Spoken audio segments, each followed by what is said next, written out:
Right, hello everybody and welcome to Trafford Golf Centre. I'm Matt Fryer and today I'm here to help you improve your game.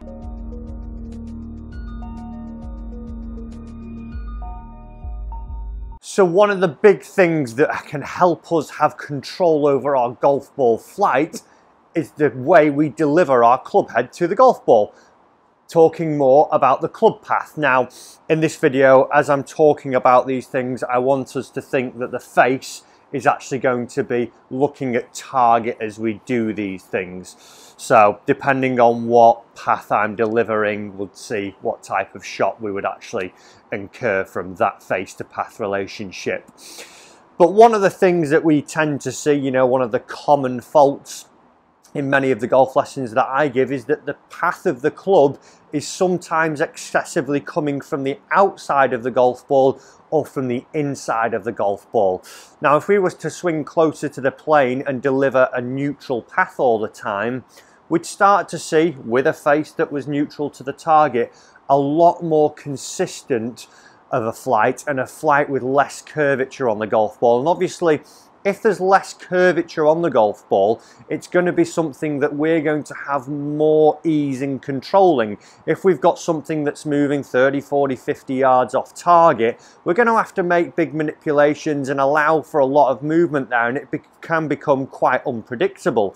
So in today's video, I'm going to give you quite a simple drill to help you either change your out to in path or your in to out path. So like we say, if we had something that was swung closer to the plane now, and if I just draw a line up the actual club shaft here, now that is the plane of the club. Each club is different unless you have a set of 1 length irons. Each iron is going to be on a different angle. As we get a sand wedge, it's going to be more upright. As we go into a driver, it's going to be flatter. But what we'd see generally is something, like I say, where the path of the club is excessively from either the outside, which is as it's coming down, it's coming from above the plane here now, and then coming from the outside of the golf ball and coming across it. Now, with a face that would be looking at target and me coming excessively across it, we'd start to see something that would start pretty much at target and then curve left to right from there. The other excessive one we get is something, again, where it goes back okay, but then all of a sudden it's coming too much from the inside. And if we saw something again where the face was looking at target impact, but I was swinging excessively from the inside to out, we would see more of a hook flight. Now, if we had a face matching those paths, the one where it was too from the inside, we'd see a push, and the one too much from the outside, we'd see a pull. But in terms of this video, we're talking that the face is now looking at the target. So like I say, if we could get something that was coming down closer to this plane all the time and working into a position where we delivered quite a neutral club path, it might be that it's only a degree from out to in or a degree from in to out, we're going to see that we start to deliver a more neutral club path and get a more neutral flight. So first things first, let's have a look at the out to in one. And you're going to simply do this. You could do this with a head cover, a bottle of water. I myself have got cones that I'll use in my lessons. And all we're going to do is we've got our ball here, then we've got our ball to target line, you can see just drawn on the screen.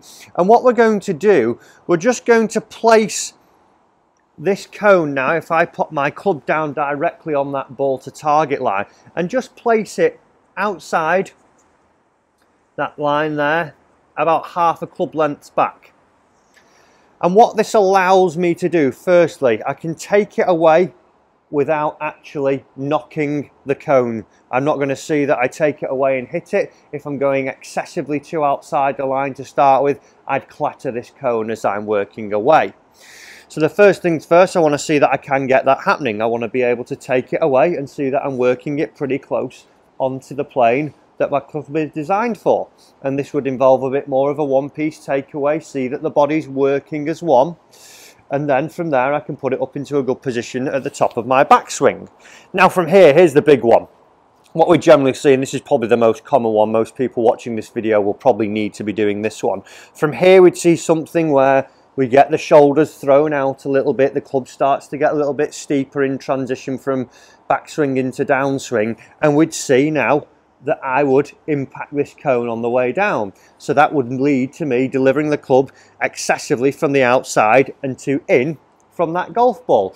So what I want to do is make some swings where I'm very conscious of this cone at the top of my backswing and feel that I'm going to come more from the inside of it more onto plane, or maybe slightly inside from in to out here.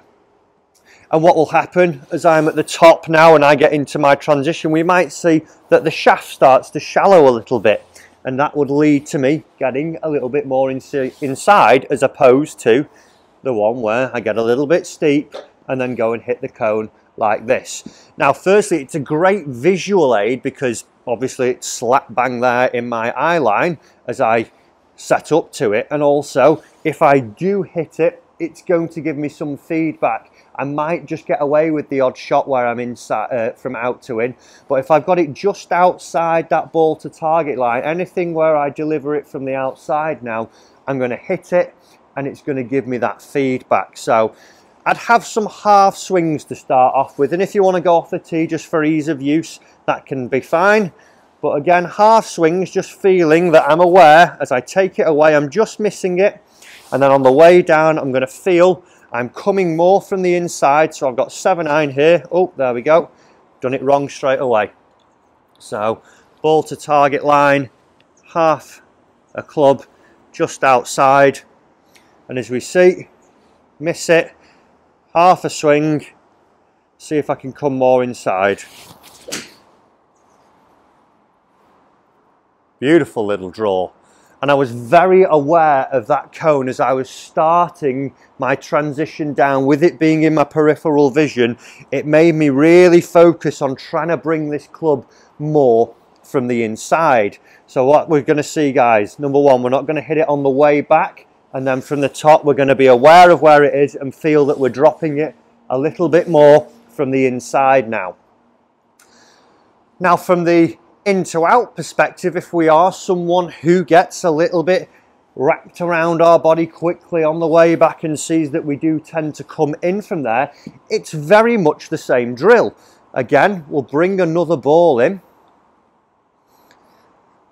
lay the club down, so we've got that on that ball to target line, the extension of it there, and what I'm going to do is pop it a little bit more inside this ball to target line now.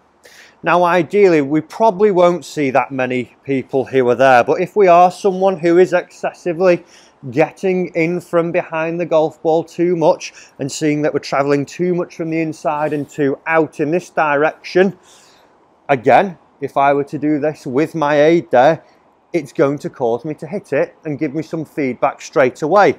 Also again, in that backswing, I don't want to see that I'm dragging this club inside very quickly and knocking the cone over. I want to feel again a little bit more one piece, see that I'm working it on the plane that this club's designed for, and see that as I'm coming down I'm more neutral into the golf ball here and not starting to crash into it. And as you can see there, as I'm making these swings, I'm doing them in sort of little recoil motions and just little step by steps, whether it is the out to in or the in to out one I'm trying to work on. If you just did some small rehearsals where you're feeling it, just stage by stage, getting a little bit longer and smoother, it's going to get you aware of where we want this club to travel. Because if you were to just do it full out and go into it, we'd probably see that you deliver your standard shot because the brain isn't having time to readjust to the change we make. So on this one, I'm seeing that I don't want to drag it in early and see that I hit it. I feel I'm out in front of it, and then as I come down a little bit more neutral, just missing and delivering it on that more neutral path. So let's give that one a go as well. Again, it's the half swing, half speed, feeling I'm not going to get it. And there, as I hit that one, a tiny little cut because I've come slightly from the outside now as opposed to coming from the inside where I had the cone on the other side. So it's a really simple, easy drill. And like I say, one, if we can start to deliver a more neutral club path, we're going to see some more control in our ball flight. We're going to see less curvature, and it's going to be a lot easier to manage on the golf course. So Figure out which one you are first. Are you someone who comes too much from the outside, or are you coming too much from the inside? From there, put the aid on the appropriate side for you and then give it a go. Half swings with a 7-iron, even off a tee peg, just to build up the confidence and see that you're starting to get used to this. Guys, I hope you've enjoyed that video and it's going to help you out with your golf. If you do think it will do, give that thumbs up button a click for me. Also, if you do want to subscribe to the channel for more videos to help your game, click that button there. It's totally free. Loads more to come on that. And if you do want to come and see me down at Trafford Golf Centre, all the information's linked down below. Thanks for watching the video and I'll see you in the next one.